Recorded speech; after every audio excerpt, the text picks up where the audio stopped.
శ్రీకాకుళం జిల్లాలో మాజీ స్పీకర్ తమ్మినేని సీతారాం సంచలన కామెంట్స్ చేశారు. రాష్ట్రంలో 119 మంది ఐపీఎస్లకి పోస్టింగులు లేవు, కొందరిని సస్పెండ్ చేశారని తెలిపారు. ఇటీవల ఒక ఐపీఎస్ పదవికి రాజీనామా చేసి ఢిల్లీ వెళ్లిపోయారన్నారు. వైసీపీ నేతలను అరెస్ట్ చేసి బెయిల్ ఇవ్వకుండా తిప్పుతున్నారన్నారు. పట్టుదలతో ఒక పద్ధతిగా పోరాడాల్సిన అవసరం ఉందని మాజీ స్పీకర్ తమ్మినేని పిలుపునిచ్చారు. ఆ షాపులోనే ఏదో వాళ్ళకి వేస్తే అక్కడి నుంచి బెల్ షాపులకు చెప్పి డిస్ట్రిబ్యూట్ చేసేవాళ్ళు. కానీ ఇవాళ అది కాదు, నేరుగా బల్క్ షాప్లకే వెళ్ళిపోతున్నాయి.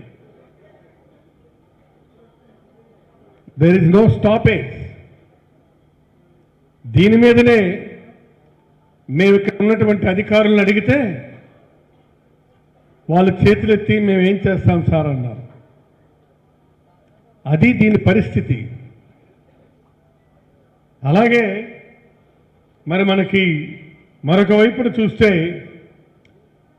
ఇసుక దందా మీ అందరికీ తెలుసు. ఎక్కడ చూసినా ఆకాశ హర్మ్యాలు ఆకాశాన్ని అంటుతున్నాయి.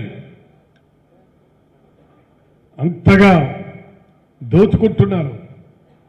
దీన్ని ఏంటి దోపిడీ అని చెప్పి మనం నిలువరించలేమా అనుకుంటే అది చాలా కష్టసాధ్యం అవుతుంది.